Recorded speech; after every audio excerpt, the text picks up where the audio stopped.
Hi all, ഐബ്ലസ് training സൊല്യൂഷൻസിന്റെ പുതിയൊരു ക്ലാസ്സിലേക്ക് സ്വാഗതം.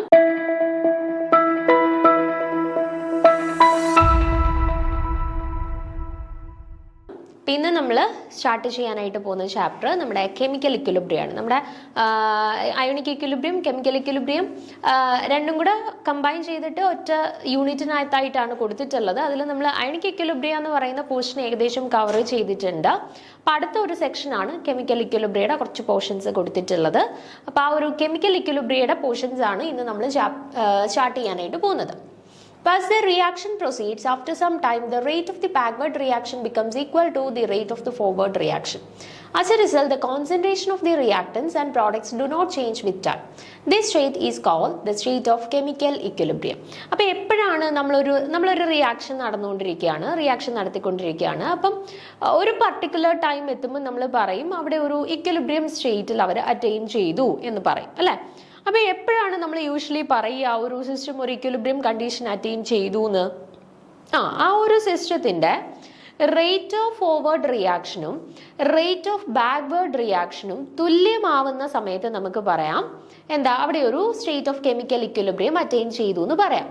അല്ലെങ്കിൽ കോൺസെൻട്രേഷൻ ഓഫ് ദി റിയാക്ടൻസും കോൺസെൻട്രേഷൻ ഓഫ് ദി പ്രൊഡക്ട്സും തുല്യമാവുന്ന സമയത്ത് നമുക്ക് പറയാം ആ ഒരു സിസ്റ്റം ഒരു സ്റ്റേറ്റ് ഓഫ് ഇക്വിലിബ്രിയം കണ്ടീഷൻ എത്തിച്ചേർന്നു എന്ന് നമുക്ക് പറയാം, അല്ലെ? അപ്പൊ എപ്പോഴാണ് ഈ റേറ്റ് അല്ലെങ്കിൽ കോൺസെൻട്രേഷൻ ഓഫ് ദി റിയാക്ടൻസും കോൺസെൻട്രേഷൻ ഓഫ് ദി പ്രൊഡക്ട്സും തുല്യമാവുന്നത്? Rate of forward reaction and rate of backward reaction equal ആവുന്നത്. അപ്പൊ ആ ഒരു അവസരത്തിലാണ് എന്തും ഈക്വൽ ആവുന്നത്, അല്ലെങ്കിൽ ആ ഒരു സിസ്റ്റത്തിന്റെ റിയാക്ടൻസിന്റെയും പ്രോഡക്ട്സിന്റെയും കോൺസെൻട്രേഷൻ തുല്യമാവുന്നതും സിസ്റ്റം ഇക്വിലിബ്രിയം കണ്ടീഷൻ അറ്റൈൻ ചെയ്യുന്നതും. ഓക്കെ, അപ്പൊ at this state the properties such as pressure, temperature, concentration etcetera do not change with time. പിന്നെ ഈ ഇക്വിലിബ്രിയം കണ്ടീഷനിലെ ഏറ്റവും വലിയൊരു പ്രത്യേകത എന്ന് വെച്ചാൽ ഒരു സിസ്റ്റം ഒരു ഇക്വിലിബ്രിയം കണ്ടീഷൻ എത്തിച്ചേർന്ന് കഴിഞ്ഞാൽ പിന്നീട് ആ ഒരു സിസ്റ്റത്തിന്റെ പ്രോപ്പർട്ടീസ്, അതായത് ഇപ്പം പ്രഷർ ആയിക്കോട്ടെ, അല്ലെന്നുണ്ടെങ്കിൽ കോൺസെൻട്രേഷൻ ആയിക്കോട്ടെ, അല്ലെന്നുണ്ടെങ്കിൽ ടെമ്പറേച്ചർ ആയിക്കോട്ടെ, ഈ പ്രോപ്പർട്ടീസ് എല്ലാം തന്നെ കോൺസ്റ്റന്റ് ആയിരിക്കും, കേട്ടോ. അപ്പൊ ഈ സിസ്റ്റം എപ്പോഴാണോ ഒരു ഇക്വിലിബ്രിയം കണ്ടീഷനിൽ എത്തിച്ചേരുന്നത്, ആ ഒരു ഇക്വിലിബ്രിയം സ്റ്റേറ്റ് എത്തിച്ചേർന്ന് കഴിഞ്ഞാൽ അവരുടെ പ്രഷർ, ടെമ്പറേച്ചർ, കോൺസെൻട്രേഷൻ പോലെയുള്ള ടേംസ് എല്ലാം അല്ലെന്നുണ്ടെങ്കിൽ ഈ പറയുന്ന പ്രോപ്പർട്ടീസ് എല്ലാം കോൺസ്റ്റന്റ് ആയിട്ട് റിമൈൻ ചെയ്യും. ഓക്കെ, ഇനി ക്യാരക്ടറിസ്റ്റിക്സ് ഓഫ് കെമിക്കൽ ഇക്വിലിബ്രിയം. എന്തൊക്കെയാണ് കെമിക്കൽ ഇക്വിലിബ്രിയത്തിന്റെ പ്രധാനപ്പെട്ട ഫീച്ചേഴ്സ്, ക്യാരക്ടറിസ്റ്റിക്സ് എന്തൊക്കെയാണ്? It is dynamic in nature. Chemical equilibrium എന്ന് പറയുന്നത് ഒരു ഡൈനാമിക് സ്റ്റേറ്റിലാണ്, അല്ലെങ്കിൽ ഡൈനാമിക് ഇൻ നേച്ചർ ആണെന്നാണ് പറയുന്നത്. ഒരിക്കലും നമ്മൾ സ്റ്റാറ്റിക് ആണെന്നല്ല പറയുന്നത്. അതെന്തുകൊണ്ടാണ്? സ്റ്റാറ്റിക് ആണ്. സ്റ്റാറ്റിക് മീൻസ് ഒരു ചേഞ്ച് ഇല്ലാതെ കോൺസ്റ്റന്റ് ആയിട്ട് തുടരുന്നു എന്നാണ് മീനിങ്, അല്ലെ? അപ്പൊ നമ്മൾ യൂഷ്വലി ചിന്തിക്കുന്ന സമയത്ത് ഇക്വിലിബ്രിയം എന്ന് പറയുമ്പം എന്താണ്? ഇക്വിലിബ്രിയം എന്ന് പറയുമ്പോൾ ഒന്നിനൊരു മാറ്റം ഇല്ലാതെ തുടരുന്ന സ്റ്റേറ്റ് ആണ്. അപ്പം നമ്മൾ യൂഷ്വലി ചിന്തിക്കാം അതൊരു സ്റ്റാറ്റിക് സ്റ്റേറ്റ് അല്ലേ, അപ്പം ഒരു ചേഞ്ചസ് ഒന്നും ഇല്ലാണ്ട് കോൺസ്റ്റന്റ് ആയിട്ട് തുടരുന്ന ഒരു സ്റ്റേറ്റ് അല്ലേ, അപ്പം സ്റ്റാറ്റിക് ആണെന്നല്ലേ നമ്മൾ പറയണ്ടേ എന്ന് നമ്മൾ യൂഷ്വലി ചിന്തിക്കും. പക്ഷെ ആക്ച്വലി സ്റ്റാറ്റിക് ആണോ? അല്ല, ഡൈനാമിക് ആണ്. കാരണം സിസ്റ്റം അവിടെ അനങ്ങാതെ ഒരു മാറ്റം ഇല്ലാണ്ട് നിൽക്കുകയല്ല. സിസ്റ്റത്തിലെ റേറ്റ് ഓഫ് ഫോർവേഡ് റിയാക്ഷനും റേറ്റ് ഓഫ് ബാക്ക്വേർഡ് റിയാക്ഷനും തുല്യമാവുന്നത് കൊണ്ടാണ് ആ ഇക്വിലിബ്രിയം സ്റ്റേറ്റ് അറ്റൈൻ ചെയ്യുന്നത്. അപ്പോൾ ഫോർവേഡ് റിയാക്ഷനും ബാക്ക്വേർഡ് റിയാക്ഷനും ആക്ച്വലി നടക്കുന്നുണ്ട്. അപ്പൊ അത് ഈക്വൽ റേറ്റിലാവുന്ന സമയത്താണ് ഇക്വിലിബ്രിയം സ്റ്റേറ്റ് അവിടെ അറ്റൈൻ ചെയ്യുന്നത്. അതുകൊണ്ട് തന്നെ നമുക്ക് റിയാക്ഷൻ അവിടെ സ്റ്റോപ്പ് ചെയ്തു, ഇക്വിലിബ്രിയം അറ്റൈൻ ചെയ്യുന്ന സമയത്ത് റിയാക്ഷൻ അവിടെ സ്റ്റോപ്പ് ചെയ്തു എന്ന് പറയാൻ പറ്റത്തില്ല. ഫോർവേഡ് റിയാക്ഷനും ബാക്ക്വേർഡ് റിയാക്ഷനും നടക്കുന്നുണ്ട്, ബട്ട് അത് തുല്യ നിരക്കിലായതുകൊണ്ടാണ് നമുക്ക് അവിടെ ഒരു സ്റ്റേറ്റ് ഓഫ് ഇക്വിലിബ്രിയം അറ്റൈൻ ചെയ്തത്. ഓക്കെ, അപ്പൊ അതുകൊണ്ട് തന്നെ നമുക്ക് പറയാൻ പറ്റുന്നത് ഇക്വിലിബ്രിയം സ്റ്റേറ്റ് അല്ലെ ഇക്വിലിബ്രിയം കണ്ടീഷൻ എന്ന് പറയുന്നത് ഡൈനാമിക് ആണെന്നേ നമുക്ക് പറയാൻ പറ്റൂ. സ്റ്റാറ്റിക് ആണെന്ന് ഒരിക്കലും നമുക്ക് പറയാനായിട്ട് പറ്റത്തില്ല. Okay, the observable properties of the system become constant at equilibrium and remain unchanged. നമ്മൾ കുറച്ച് മുന്നേ പറഞ്ഞു, നമ്മൾ ഒബ്സർവബിൾ പ്രോപ്പർട്ടീസ് എന്ന് പറയുമ്പോൾ പ്രഷർ, ടെമ്പറേച്ചർ, കോൺസെൻട്രേഷൻ മുതലായവയാണ് നമ്മൾ ഒബ്സർവബിൾ പ്രോപ്പർട്ടീസ് ഇവിടെ ഉദ്ദേശിച്ചിരിക്കുന്നത്. ഈ പ്രോപ്പർട്ടീസ് എല്ലാം ഇക്വിലിബ്രിയം അറ്റൈൻ ചെയ്യുന്ന സമയത്ത് എന്തായിട്ട് മാറും? കോൺസ്റ്റന്റ് ആയിട്ട് മാറും, അല്ലെങ്കിൽ ചേഞ്ചസ് ഇല്ലാതെ കോൺസ്റ്റന്റ് ആയിട്ട് തുടരും. ഓക്കെ, അപ്പൊ അതാണ് ഇക്വിലിബ്രിയം കണ്ടീഷന്റെ രണ്ടാമത്തെ ഇമ്പോർട്ടന്റ് ആയിട്ടുള്ള ഫീച്ചേഴ്സ്. എല്ലാ ഒബ്സർവബിൾ പ്രോപ്പർട്ടീസും ഇക്വിലിബ്രിയം കണ്ടീഷൻ അറ്റൈൻ ചെയ്ത് കഴിഞ്ഞാൽ കോൺസ്റ്റന്റ് ആയിട്ട് റിമൈൻ ചെയ്യും. പ്രത്യേകിച്ച് ചേഞ്ചസോ മാറ്റങ്ങളോ ഒന്നും ഇല്ലാണ്ട് തന്നെ അൺചേഞ്ച്ഡ് ആയിട്ട് അല്ലെങ്കിൽ കോൺസ്റ്റന്റ് ആയിട്ട് തന്നെ റിമൈൻ ചെയ്യും. The equilibrium can be approached from either direction. മൂന്നാമത്തെ പോയിന്റ് ആണ്, നമുക്കിപ്പോൾ ഇക്വിലിബ്രിയം ഒരു പെർട്ടിക്കുലർ ഡയറക്ഷനിൽ നിന്ന് മാത്രമേ അറ്റൈൻ ചെയ്യാൻ പറ്റൂ എന്ന് പറയാൻ പറ്റത്തില്ല. ഏത് ഫോർവേഡ് അല്ലെന്നുണ്ടെങ്കിൽ ബാക്ക്വേർഡ് ഡയറക്ഷനിൽ നിന്നും നമുക്ക് ഇക്വിലിബ്രിയം അറ്റൈൻ ചെയ്യാൻ പറ്റും. അപ്പോൾ ഒരു പർട്ടിക്കുലർ യൂണി ഡയറക്ഷനിലാണ് എന്ന് നമുക്ക് പറയാൻ പറ്റത്തില്ല. ഇക്വിലിബ്രിയം നമുക്ക് ബോത്ത് ഡയറക്ഷൻസിൽ നിന്നും നമുക്ക് ഇക്വിലിബ്രിയം അറ്റൈൻ ചെയ്യാനായിട്ട് സാധിക്കും. The equilibrium can be achieved only when the system is closed. അടുത്തത് നമുക്ക് ഇക്വിലിബ്രിയം എപ്പോഴും അറ്റൈൻ ചെയ്യാൻ പറ്റുന്നത് ഒരു ക്ലോസ്ഡ് സിസ്റ്റം ആണെങ്കിൽ മാത്രമേ പറ്റൂ.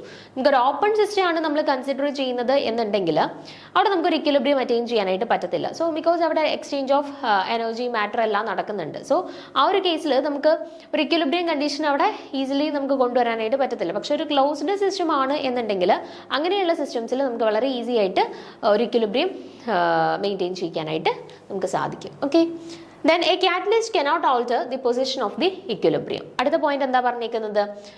ഒരിക്കലും A catalyst cannot alter the position of the equilibrium. നമുക്ക് കാറ്റലിസ്റ്റ് യൂസ് ചെയ്തിട്ട് റിയാക്ഷൻ്റെ റേറ്റ് നമുക്ക് സ്പീഡപ്പ് ചെയ്യാം. ഓക്കെ, ഇക്വിലിബ്രിയം നമുക്ക് വളരെ സ്പീഡിൽ ഇക്വിലിബ്രിയം നമുക്ക് അറ്റൈൻ ചെയ്യിക്കാൻ പറ്റും. പക്ഷേ ഒരു ഇക്വിലിബ്രിയത്തിനെ ഓൾട്ടർ ചെയ്യിക്കാൻ വേണ്ടിയിട്ട് ഒരു കാറ്റലിസ്റ്റിന് സാധിക്കുമോ? ഇല്ല. കാറ്റലിസ്റ്റിന് rate of forward reaction and rate of backward റിയാക്ഷനെ ഓൾട്ടർ ചെയ്യിക്കാൻ സാധിക്കും. ഓക്കെ, ഫോർവേഡ് റിയാക്ഷനെ ബാക്ക്വേർഡ് റിയാക്ഷനെയും സ്പീഡിനെ വേഗത്തിലാക്കാനായിട്ട് സാധിക്കും. പക്ഷേ ഇക്വിലിബ്രിയത്തിന് ചേഞ്ചസ് വല്ലതും വരുത്തുന്നുണ്ടോ? ഇല്ല. ഇക്വിലിബ്രിയത്തിനെ ഫാസ്റ്റ് ആയിട്ട് റീച്ച് ചെയ്യാൻ സഹായിക്കുന്നു എന്നേ ഉള്ളൂ. അല്ലാണ്ട് ഇക്വിലിബ്രിയത്തിന്റെ പൊസിഷൻ മാറ്റാനോ അല്ലെങ്കിൽ ഇക്വിലിബ്രിയത്തിൽ ചേഞ്ചസ് വരുത്താനോ ഒന്നും ആർക്ക് സാധിക്കത്തില്ല? കാറ്റലിസ്റ്റിന് സാധിക്കത്തില്ല. ആ ഇക്വിലിബ്രിയം വളരെ ഈസി ആയിട്ട് അല്ലെങ്കിൽ വളരെ വേഗത്തിൽ റീച്ച് ചെയ്യാനായിട്ട് ഹെൽപ്പ് ചെയ്യും എന്നുള്ളത് മാത്രമേ ആര് ചെയ്യുന്നുള്ളൂ? ഈ പറയുന്ന കാറ്റലിസ്റ്റ് ചെയ്യുന്നുള്ളൂ. ഓക്കെ, അപ്പൊ ഇത്രയും കാര്യങ്ങളാണ് പ്രധാനപ്പെട്ട ക്യാരക്ടറിസ്റ്റിക്സ് ഓഫ് ഇക്വിലിബ്രിയം എന്ന് പറയുന്നത്. ഓക്കെ, കെമിക്കൽ ഇക്വിലിബ്രിയത്തിന്റെ പ്രധാനപ്പെട്ട ക്യാരക്ടറിസ്റ്റിക്സ് എന്ന് പറയുന്നത്. ഓക്കെ, അപ്പൊ അത്രയും ഒന്ന് നോക്കി വെച്ചേക്കുക. അടുത്തത് ലോ ഓഫ് മാസ് ആക്ഷൻ. ഇതൊക്കെ ബേസിക് ആയിട്ടുള്ള കാര്യങ്ങളാണ്. നമ്മൾ പിന്നെ മെയിൻ ആയിട്ടുള്ള കാര്യങ്ങളോട് പറഞ്ഞു പോകുന്നതിന് മുൻപ് ഈ കാര്യങ്ങളൊക്കെ ജസ്റ്റ് ഒന്ന് റിവൈസ് ചെയ്യുന്നേ ഉള്ളൂ കേട്ടോ. ചിലപ്പോൾ ബേസിക്സ് മറന്നു പോയിട്ടുള്ള ആളുകൾ ഉണ്ടായിരിക്കും. അപ്പോൾ അവർക്കും കൂടെ വേണ്ടിയിട്ട് ജസ്റ്റ് ഒന്ന് റിവൈസ് ചെയ്യുന്നതിന് വേണ്ടിയിട്ടാണ് ഈ പറയുന്ന ബേസിക് ആയിട്ടുള്ള വളരെ ബേസിക് ആയിട്ടുള്ള കാര്യങ്ങളാണ്. ഈ കാര്യങ്ങളോട് ജസ്റ്റ് ഒന്ന് പറഞ്ഞിട്ട് നമ്മുടെ നമ്മുടെ സിലബസിലുള്ള ടോപ്പിക്സിലോട്ട് പോകുന്നത് കേട്ടോ. അപ്പോൾ നോക്കുക, the rate of a reaction is directly proportional to the product of the active masses of the reacting substances at a constant temperature. അപ്പോൾ എന്താണ് നമ്മുടെ ലോ ഓഫ് മാസ് ആക്ഷൻ പറയുന്നത് നോക്കിക്കേ. The rate of a reaction is directly proportional to the product of the active masses of the reacting substances at constant temperature. ഒരു റിയാക്ഷൻ്റെ rate എന്ന് പറയുന്നത് എന്തിന് directly proportional ആണ് എന്നാണ് പറയുന്നത്? Rate of a reaction is directly proportional to the product of the active masses of the reacting substances at a constant temperature. ഞാനിപ്പോൾ consider ചെയ്യുന്ന reaction ഈ ഒരു റിയാക്ഷൻ ആണ് എന്ന് കരുതുക. എ എന്ന് പറയുന്നതും ബി എന്ന് പറയുന്നതും രണ്ട് റിയാക്റ്റന്റുകളാണ്. ഈ രണ്ട് റിയാക്റ്റന്റുകൾ കമ്പൈൻ ചെയ്തിട്ട് പ്രൊഡക്റ്റുകൾ ഫോം ചെയ്യുന്നു. ഓക്കെ, അപ്പോൾ ഈ ഒരു റിയാക്ഷൻ ആണ് ഞാൻ കൺസിഡർ ചെയ്തിരിക്കുന്നത്. അപ്പോൾ ഈ ഒരു റിയാക്ഷനിൽ എന്താ പറഞ്ഞിട്ടുള്ളത്? നമ്മുടെ ലോ ഓഫ് മാസ് ആക്ഷൻ പ്രകാരം റേറ്റ് ഓഫ് എ റിയാക്ഷൻ എന്ന് പറയുന്നത് എന്തിന് ഡയറക്ട്ലി പ്രൊപ്പോർഷണൽ ആണെന്നാണ് പറഞ്ഞിരിക്കുന്നത്? ആ റിയാക്ഷനിൽ ഉൾപ്പെട്ടിട്ടുള്ള റിയാക്റ്റന്റുകളുടെ ആക്റ്റീവ് മാസസിന്റെ പ്രൊഡക്റ്റിന് ഈക്വൽ ആണ് എന്നാണ് പറഞ്ഞിട്ടുള്ളത് അല്ലേ? അപ്പൊ ആക്റ്റീവ് മാസസിനെ നമുക്ക് എങ്ങനെ റെപ്രസെന്റ് ചെയ്യാം? Concentration of A into concentration of B. Okay, അപ്പോൾ എയും ബിയുമാണ് റിയാക്ടൻസ്. ആ രണ്ട് റിയാക്ടൻസിന്റെ ആക്റ്റീവ് മാസസ് അല്ലെങ്കിൽ അവരുടെ കോൺസെൻട്രേഷൻസിന്റെ പ്രൊഡക്റ്റ് ആയിട്ട് നമുക്ക് പറയാം എന്ത്? റേറ്റ് ഓഫ് ദി റിയാക്ഷൻ എന്ന് പറയുന്നത്. അല്ലെങ്കിൽ rate of the reaction is directly proportional to the product of the active masses of the reactants involve in the reaction at constant temperature. ഇതാണ് നമ്മുടെ ലോ ഓഫ് മാസ് ആക്ഷൻ പറയുന്നത്. The active masses of the reactants is the effective concentration of the reactant. ഇനി നമ്മളിവിടെ പറഞ്ഞൊരു term ഉണ്ട്, എന്താണ്? Active masses of the reactants. എന്താണ് ഈ active masses of the reacting substance അല്ലെങ്കിൽ റിയാക്ടന്റുകളുടെ ആക്റ്റീവ് മാസ് എന്ന് പറയുന്നത് എന്താണ്? It is the effective concentration of the reactant. ആ റിയാക്ടന്റിന്റെ ടോട്ടൽ ഇഫക്റ്റീവ് കോൺസെൻട്രേഷനെ തന്നെ നമ്മൾ റെപ്രസെന്റ് ചെയ്യാൻ വേണ്ടിയിട്ട് യൂസ് ചെയ്യുന്ന വേറൊരു ടേം ആണ് എന്ത്? ഈ പറയുന്ന ആക്റ്റീവ് മാസസ് എന്ന് പറയുന്നത്. അതുകൊണ്ട് തന്നെ നമ്മൾ യൂഷ്വലി കോൺസെൻട്രേഷൻ ഡി എന്ന് പറഞ്ഞിട്ട് ഇങ്ങനെ സ്ക്വയർ ബ്രാക്കറ്റ്സിലല്ലേ റെപ്രസെന്റ് ചെയ്യുക. അത് തന്നെയാണ് ആക്റ്റീവ് മാസസ്. ആക്റ്റീവ് മാസസ് എന്ന് പറഞ്ഞാൽ എന്ത് തന്നെയാണ്? Effective concentration of the reacting substances or reacting species. അതാണ് ആക്റ്റീവ് മാസസ്. സോ നമുക്ക് ഈ റേറ്റിനെ ആക്റ്റീവ് മാസസിന്റെ പ്രൊഡക്ട്സിന് ഡയറക്ട്ലി പ്രൊപ്പോർഷണൽ ആണ് എന്ന് നമുക്ക് പറയാം. ഓക്കെ, അപ്പോൾ ഇവിടെ നമ്മൾ A plus B reversibly gives അല്ലെങ്കിൽ A plus B gives product എന്ന് പറയുന്ന ഒരു റിയാക്ഷൻ നമ്മൾ കൺസിഡർ ചെയ്യുകയാണെന്നുണ്ടെങ്കിൽ ഇവിടുത്തെ നമുക്ക് റേറ്റ് എന്ന് പറയുന്നത് ഈ എയുടെയും ബിയുടെയും ആക്റ്റീവ് മാസസിന്റെ പ്രോഡക്റ്റിന് തുല്യമായിട്ട് നമുക്ക് പറയാം. അതിനെയാണ് നമ്മൾ rate proportional to concentration of A into concentration of B എന്ന് റെപ്രസെന്റ് ചെയ്തിട്ടുള്ളത്. ഇനി യൂഷ്വലി നമ്മൾ ചെയ്യുന്നത് പോലെ തന്നെ പ്രൊപ്പോർഷണാലിറ്റിയുടെ സൈൻ മാറ്റാൻ വേണ്ടിയിട്ട് നമ്മൾ എന്ത് ഇട്ട് കൊടുക്കും? നമ്മളൊരു കോൺസ്റ്റന്റിനെ സബ്സ്റ്റിറ്റ്യൂട്ട് ചെയ്ത് കൊടുക്കും അല്ലേ? അപ്പോൾ ഇവിടെ നമ്മൾ ഈ പ്രൊപ്പോർഷണാലിറ്റിയെ മാറ്റാനായിട്ട് നമ്മളിവിടെ സബ്സ്റ്റിറ്റ്യൂട്ട് ചെയ്ത് കൊടുക്കുന്ന കോൺസ്റ്റന്റ് ആണ് സ്മോൾ ലെറ്റർ കെ. ആ സ്മോൾ ലെറ്റർ കെനെ വിളിക്കുന്ന പേരാണ് എന്ത്? നമ്മുടെ റേറ്റ് കോൺസ്റ്റന്റ് കേട്ടോ. ആ സ്മോൾ ലെറ്റർ കെനെ വിളിക്കുന്ന പേരാണ് rate constant. Okay,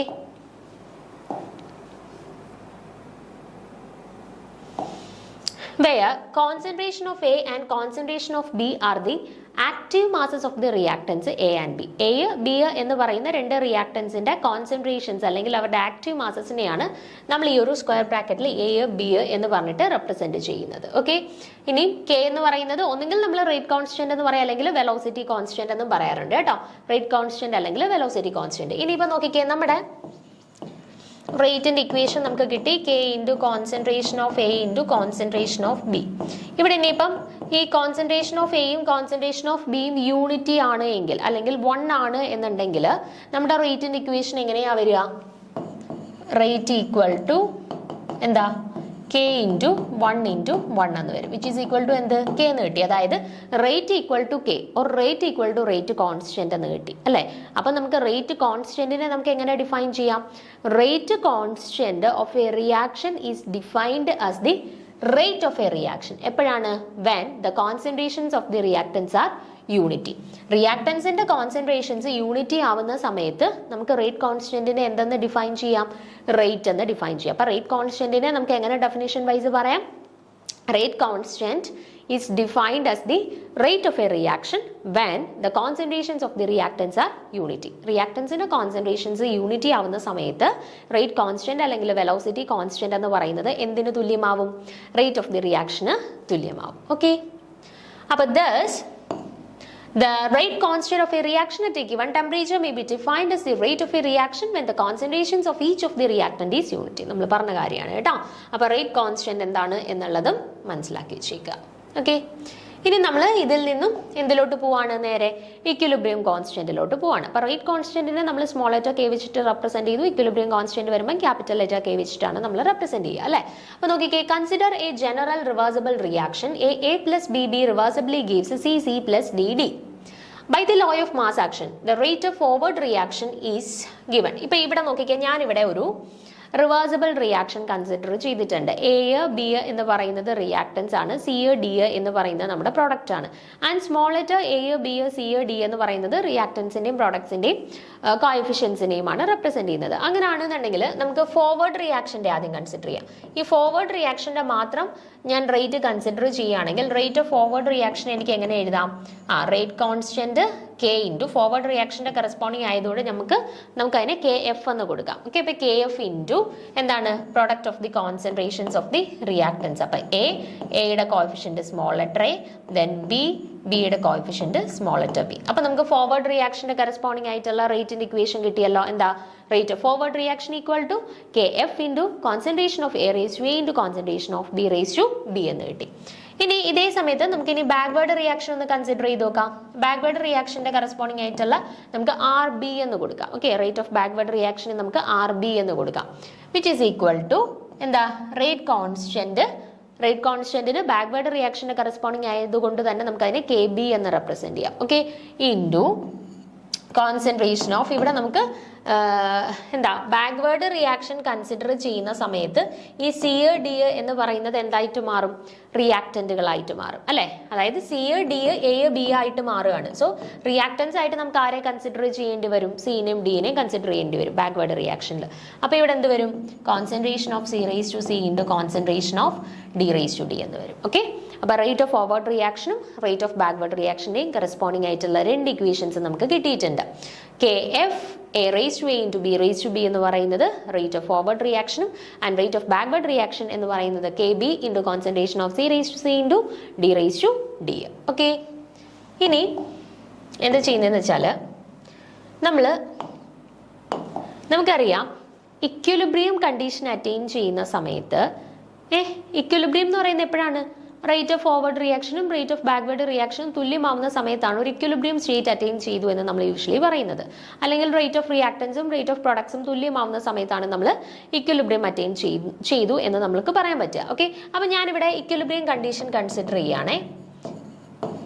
equilibrium condition എത്തുന്ന സമയത്ത് റേറ്റ് ഓഫ് ഫോർവേഡ് റിയാക്ഷനും റേറ്റ് ഓഫ് ബാക്ക്വേർഡ് റിയാക്ഷനും തുല്യമാവും അല്ലേ? അപ്പം rate of forward reaction equation എന്തായിരുന്നു? KF into concentration of A raised to A into concentration of B raised to B അല്ലെ, equal to rate of backward reaction എന്തായിരുന്നു? KB into concentration of C raised to C into concentration of D raised to D. Okay, ഇനി ഞാൻ എന്താ ചെയ്യുന്നതെന്ന് വെച്ചാൽ ഞാൻ ഈ കെയുടെ ടേംസിനെ, റേറ്റ് കോൺസ്റ്റന്റിന്റെ ടേംസിനെ എല്ലാം കൂടി ഒരു സൈഡിലോട്ട് കൊണ്ടുവരുന്നു, കോൺസെൻട്രേഷന്റെ ടേംസിനെ എല്ലാം അപ്പുറത്തെ സൈഡിലോട്ട് കൊണ്ടുവരുന്നു. ഓക്കെ, അപ്പോൾ ഈ KF ഇവിടെ കിടന്നോട്ടെ, ഇനി ഇപ്പുറത്ത് കിടക്കുന്ന KBയും കൂടെ ഞാൻ ഇങ്ങോട്ട് കൊണ്ടുവരാം. അപ്പോൾ ഇവിടെ മൾട്ടിപ്ലൈ ചെയ്തേക്കാണ്, ഇപ്പുറത്തോട്ട് കൊണ്ടുവരുമ്പോൾ അതെന്താവും? ഡിവൈഡഡ് ബൈ എന്നാവും. ഓക്കെ, അപ്പോൾ ഇനി അപ്പുറത്ത് ആരുണ്ട്? C raised to C ഉണ്ട്, D raised to D ഉണ്ട്. ഇനി ഇപ്പുറത്തു നിന്നുള്ള ഈ A raised to A into B raised to B നെ ഞാൻ ഇപ്പുറത്തോട്ട് കൊണ്ടുവരാണ്. അപ്പോൾ ഡിവൈഡഡ് ബൈ ആവത്തില്ലേ?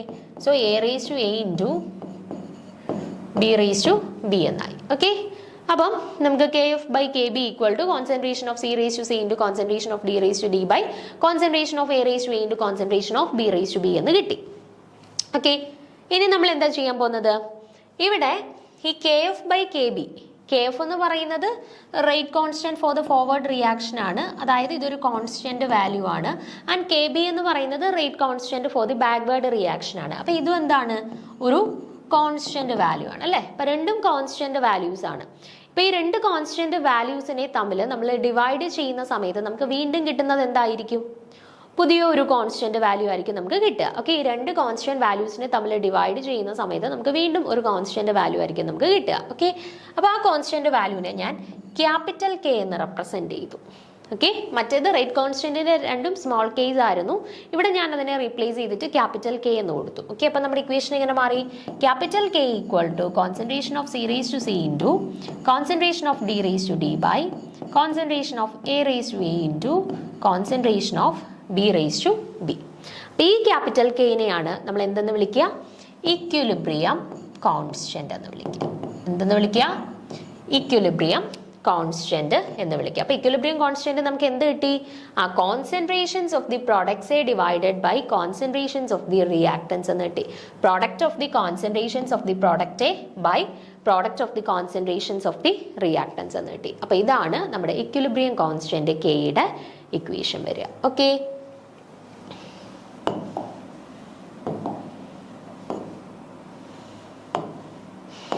അപ്പം നോക്കിക്കേ എന്താ പറഞ്ഞിട്ടുള്ളത്? The equilibrium constant is defined as the ratio of the products of the activities of the products to that of the reactants with the same activity team raised to the power equal to the stoichiometric coefficient in the balanced chemical equation. അപ്പോൾ എന്താ പറഞ്ഞേക്കുന്നത്? ഒരു equilibrium constant എന്ന് പറയുന്നത് എന്തിൻ്റെയൊക്കെ റേഷ്യോയാണ്? പ്രോഡക്ട്സിൻ്റെ കോൺസെൻട്രേഷൻസിൻ്റെ പ്രോഡക്റ്റിൻ്റെയും റിയാക്ടൻസിൻ്റെ കോൺസെൻട്രേഷൻസിൻ്റെ പ്രോഡക്റ്റിൻ്റെയും കൂടെ റേഷ്യോയാണ് equilibrium constant എന്ന് പറയുന്നത്. അതുപോലെ തന്നെ കോഎഫിഷ്യൻസ് ഉണ്ടെന്നുണ്ടെങ്കിൽ ആ കോഎഫിഷ്യൻസിനെ നമ്മൾ ഓരോ കോൺസെൻട്രേഷൻ ടേംസിൻ്റെയും പവേഴ്സ് ആയിട്ട് റെപ്രസെൻറ്റ് ചെയ്യാറുണ്ട് കേട്ടോ. It is also defined as the ratio of the rate constant of the forward reaction to the rate constant of the backward reaction. ഇനി നമ്മൾ ഈ K എന്തിനു പകരം റീപ്ലേസ് ചെയ്ത് കൊടുത്തേ? Small letter KF by small letter KBക്ക് പകരം replace ചെയ്ത് കൊടുത്തതാണ് അല്ലേ?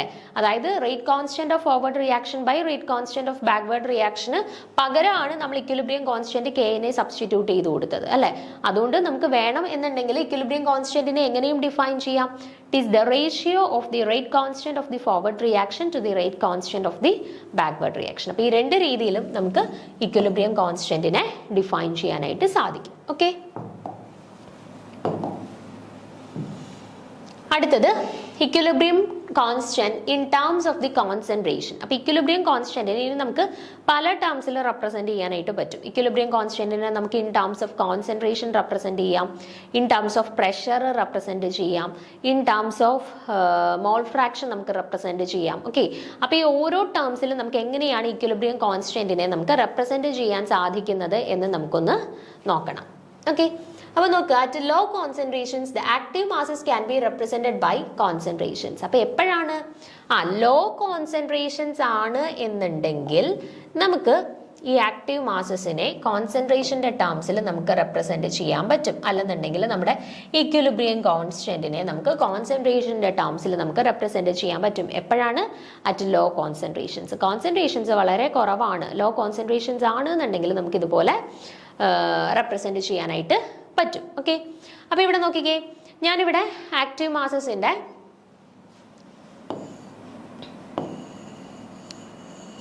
നോക്കിക്കേ, ഇവിടെ നമുക്കിപ്പോൾ കിട്ടിയ ഇക്വേഷൻ ഇതാണ്. Equilibrium constant K equal to concentration of C raise to C into concentration of D raise to D by concentration of A raise to A into concentration of B raise to B എന്ന് കിട്ടി. Okay, അപ്പോൾ ഇതാണ് നമ്മുടെ equilibrium കോൺസ്റ്റന്റിന്റെ general equation അല്ലേ. അപ്പോൾ ഈ ഒരു ഇക്വേഷനകത്ത് നമ്മൾ ഇനി ഇത് കോൺസെൻട്രേഷന്റെ ടേംസിൽ എക്സ്പ്രസ് ചെയ്യുക. ഇവിടെ ഇപ്പോൾ ഈ സ്ക്വയർ ബ്രാക്കറ്റ് കൊടുത്തു കഴിഞ്ഞാൽ അതിന്റെ അർത്ഥം എന്താണ്? കോൺസെൻട്രേഷൻ ആണ് അല്ലേ. അപ്പൊ കോൺസെൻട്രേഷന്റെ ടേംസിൽ എക്സ്പ്രസ് ചെയ്യുന്നത് കൊണ്ട് തന്നെ നമുക്ക് ഇവിടെ കെനെ KC എന്ന് കൊടുക്കാം. Okay, equilibrium constant in terms of concentration എന്ന് കാണിക്കാൻ വേണ്ടിയിട്ട്. ഓക്കെ, അപ്പൊ KC ഒന്നെങ്കിൽ കോൺസെൻട്രേഷന്റെ ടേംസിൽ റെപ്രസെന്റ് ചെയ്യുമ്പോൾ ഈ സ്ക്വയർ ബ്രാക്കറ്റ്സ് യൂസ് ചെയ്തിട്ട് നമുക്ക് ഇങ്ങനെ റെപ്രസെന്റ് ചെയ്യാം. അല്ലെന്നുണ്ടെങ്കിൽ കോൺസെൻട്രേഷൻ എന്ന് കാണിക്കാനായിട്ട് C കൊടുത്തിട്ട് എന്താ C എന്ന് പറയുന്ന പ്രോഡക്റ്റ് അതിന്റെ കോഎഫിഷ്യന്റ് സ്മോൾ c പവർ ആയിട്ട് എഴുതാം. അതുപോലെ ഡിയുടെ concentration CD raise to D and എയുടെ concentration CA raise to A and ബിയുടെ concentration CB raise to B. ഈ രീതിയിലും നമുക്ക് റെപ്രസെന്റ് ചെയ്യാം കേട്ടോ. അപ്പോൾ KC equal to CC raise to C into CD raise to D by CA raise to A into CB raise to B. ഇങ്ങനെയും നമുക്ക് represent ചെയ്യും. Okay,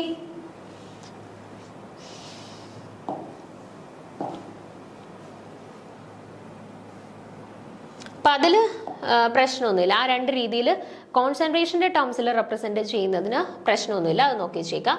when the active masses are taken as small fraction the equilibrium constant for the general reaction can be represented as. ഇനി നമ്മളിത് മോൾ ഫ്രാക്ഷന്റെ ടേംസിലാണ്. നമ്മളിപ്പം കോൺസെൻട്രേഷന് പകരം നമ്മൾ മോൾ ഫ്രാക്ഷന്റെ ടേംസിൽ, mole fraction എന്ന് പറയുമ്പോൾ എന്താണ്? കൈ അല്ലെ. കൈയുടെ ടേംസിലാണ് ഈ കോൺസെൻട്രേഷനെ നമ്മൾ എക്സ്പ്രസ് ചെയ്യുന്നത് എന്നുണ്ടെങ്കിൽ ഇക്വേഷൻ എങ്ങനെ വരും? കെ എന്താ അതിന്റെ സഫിക്സ് ആയിട്ട് എന്ത് കൊടുക്കണം? കൈ എന്ന് വരും അല്ലെ. മോൾ ഫ്രാക്ഷന്റെ ടേംസിലല്ലേ ഇക്വിലിബ്രിയം കോൺസ്റ്റന്റിനെ എക്സ്പ്രസ് ചെയ്യാൻ പോകുന്നത്. സോ കൈ എന്ന് വരും. കൈ ഈക്വൽ ടു എന്ത് വരും? കൈ C raise to C into chi D raise to D by കൈ A raise to A into chi B raise to B. നമ്മൾ നേരത്തെ കോൺസെൻട്രേഷന്റെ ടേംസിൽ എക്സ്പ്രസ് ചെയ്തപ്പോൾ എല്ലാം എന്താ? C raise to C into C D raise to D എന്നൊക്കെ പറഞ്ഞിട്ടല്ല express ചെയ്തത്. So കോൺസെൻട്രേഷന്റെ ടേംസിൽ C raise to C D raise to D express ചെയ്തു. ഇവിടെ മോൾ ഫ്രാക്ഷന്റെ ടേംസിലാവുമ്പോൾ chi C raise to C into chi D raise to D into chi A raise to A into chi B raise to B എന്ന് വരും. Okay, അപ്പോൾ ഇതാണ് മോൾ ഫ്രാക്ഷന്റെ ടേംസിൽ നമ്മൾ equilibrium കോൺസ്റ്റന്റിനെ express ചെയ്യുന്നത്. ഓക്കെ, വേറെ കൈ A, കൈ B, കൈ C ആൻഡ് കൈ D അത് equilibrium mall fractions of A, B, C and D respectively. ഇതിൽ ഓരോരുത്തരുടെയും കറസ്പോണ്ടിങ് ആയിട്ടുള്ള മോൾ ഫ്രാക്ഷൻ ആണ് ഈ കൈ A, കൈ B, കൈ C, കൈ D എന്ന് പറഞ്ഞിട്ട് റെപ്രസെന്റ് ചെയ്തിട്ടുള്ളത്. ഓക്കെ,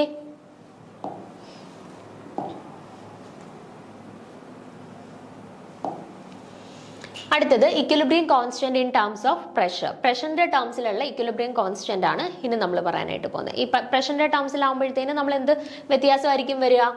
സെയിം ഇക്വേഷൻ തന്നെ കൺസിഡർ ചെയ്താൽ മതി. നമ്മുടെ C റേസ് ടു C എന്ന് പറയുന്നതിന് പകരം എന്താവും? പ്രഷറിന്റെ ടേംസിലാവുമ്പോൾ PC റേസ് ടു C എന്നാവും. അതുപോലെ തന്നെ ഇക്വിലിബ്രിയം കോൺസ്റ്റന്റ് KC എന്നതിന് പകരം ഇപ്പൊ പ്രഷറിന്റെ ടേംസിലാവുമ്പോൾ അത് എന്തായിട്ട് മാറും? KP എന്നായിട്ട് മാറും. ആ ഒരു വ്യത്യാസമേ ഉള്ളൂ കേട്ടോ. അപ്പൊ പ്രഷറിന്റെ ടേംസിൽ വരുമ്പോഴത്തേന് നമുക്ക് ഇക്വേഷനെ എങ്ങനെ റെപ്രസെന്റ് ചെയ്യാം? KP equal to PC raise to C into PD raise to D by PA raise to A into PB raise to B. Okay, അപ്പം ഇതാണ് പ്രഷറിന്റെ ടേംസിലുള്ള ഇക്വിലിബ്രിയം കോൺസ്റ്റന്റ് കെയുടെ ഇക്വേഷൻ വരുന്നത്. ഓക്കെ, അപ്പം നമുക്ക് equilibrium constant in terms of concentrations നോക്കി വെച്ചിരിക്കണം, equilibrium constant in terms of mole fraction നോക്കി വെച്ചിരിക്കുക, and equilibrium constant in terms of pressure നോക്കി വെച്ചിരിക്കുക കേട്ടോ. മൂന്നിലും വ്യത്യാസമൊന്നും ഇല്ല, സെയിം ഇക്വേഷൻ തന്നെ. പിന്നെ നമ്മൾ മോൾ ഫ്രാക്ഷന്റെ ടേംസിലാവുമ്പോൾ കൈ എ റേസ് ടു എന്നോ വരും. അതിന് പകരം കോൺസെൻട്രേഷൻ ആകുമ്പോൾ സി എ റേസ് ടു എന്ന് വരും. ആൻഡ് പ്രഷർ ആകുമ്പോൾ പി എ റേസ് ടു എന്ന് വരും. ആ ഒരു വ്യത്യാസം മാത്രമേ ഉള്ളൂ കേട്ടോ. വേറെ പ്രത്യേകിച്ച് മാറ്റങ്ങളൊന്നുമില്ല. സെയിം ഇക്വേഷൻ തന്നെ, ആ നൊട്ടേഷൻസിൽ ചെറിയ വേരിയേഷൻസ് വരുന്നു എന്ന് മാത്രമേ ഉള്ളൂ കേട്ടോ. പിന്നെ ഒരു കാര്യം ഓർത്ത് വെച്ചേക്കാം, നമ്മളിപ്പോൾ ഇക്വിലിബ്രിയം കോൺസ്റ്റന്റിനെ തന്നെ നമ്മൾ പറഞ്ഞു ഈ 3 ടേംസിൽ നമുക്ക് എക്സ്പ്രസ് ചെയ്യാമെന്ന് പറഞ്ഞു അല്ലേ. നമുക്ക് വേണം എന്നുണ്ടെങ്കിൽ കെ സിയുടെ ടേംസിൽ ആൻഡ് കെ കൈയുടെ ടേംസിൽ ആൻഡ് കെ പിയുടെ ടേംസിൽ നമുക്ക് എക്സ്പ്രസ് ചെയ്യാം എന്നുള്ളത് പറഞ്ഞു അല്ലേ.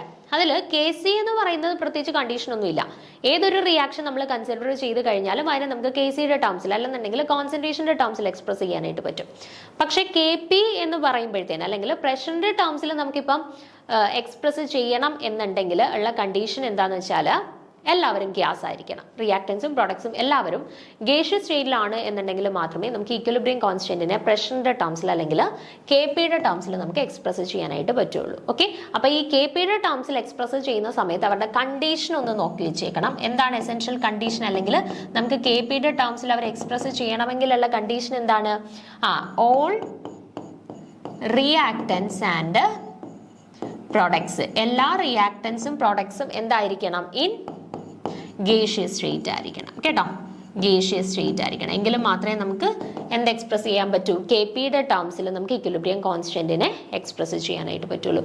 മറ്റേതിലൊന്നും ഇങ്ങനെ വരുന്നില്ല കേട്ടോ. കെ സിയുടെ കേസിലാണെന്നുണ്ടെങ്കിലും കെ കൈയുടെ കേസിലാണെന്നുണ്ടെങ്കിലും ആ രീതിയിലുള്ള ഒരു വേരിയേഷൻ വരുന്നില്ല. അത് കെ പിയുടെ കേസിൽ മാത്രമേ വരുന്നുള്ളൂ. ഇങ്ങനെ ഗേഷ്യസ് സ്റ്റേറ്റിലുള്ളവരുടെ കേസിലും ഈ ഒരു കേസ് മാത്രമേ നമുക്ക് യൂസ് ചെയ്യാൻ പറ്റൂ എന്നുള്ളത്. പിന്നെ നമുക്ക് അടുത്ത് നോക്കാനായിട്ടുള്ളത് ഈ ഡിഫറെൻറ്റ് ഇക്വിലിബ്രിയം കോൺസ്റ്റന്റുകൾ തമ്മിലുള്ള റിലേഷൻ, അതായത് കെ പിയും കെ സിയും തമ്മിലുള്ള റിലേഷൻ, കെ പിയും കെ കൈയും തമ്മിലുള്ള റിലേഷൻ. ഈ ഒരു സെക്ഷനിൽ നിന്ന് നമുക്ക് നേരിട്ട് which one of the following is the correct relation between K P and K C അല്ലെങ്കിൽ കെ പി ആൻഡ് കെ കൈ, അങ്ങനെയുള്ള രീതിയിലുള്ള ചോദ്യങ്ങൾ വരാം. അല്ലെന്നുണ്ടെങ്കിൽ പ്രോബ്ലംസും വരാം കേട്ടോ. നമുക്ക് ചിലപ്പം ഒരു റിയാക്ഷൻ തന്നിട്ട് അതിൻ്റെ കെ സിയുടെ വല്ലതും വാല്യൂ തരും, ടെമ്പറേച്ചറും തന്നിട്ട് നമ്മളോട് പറയും കെ പി കണ്ടുപിടിക്കാനായിട്ട്. ഓക്കെ, അപ്പോൾ ആ രീതിയിൽ പ്രോബ്ലം സെക്ഷൻസിലും ചോദ്യങ്ങൾ വരുന്ന ഒരു പോർഷനാണ് ഈ relation between K P K C and K കൈ എന്ന് പറയുന്നത് കേട്ടോ. അപ്പോൾ ആ ഒരു സെക്ഷനാണ് ഇനി നമുക്ക് നോക്കാനായിട്ടുള്ളത്. അത് ഡീറ്റെയിൽ ആയിട്ട് അടുത്ത ക്ലാസ്സിൽ ഡിസ്കസ് ചെയ്യാം. Okay, thank you.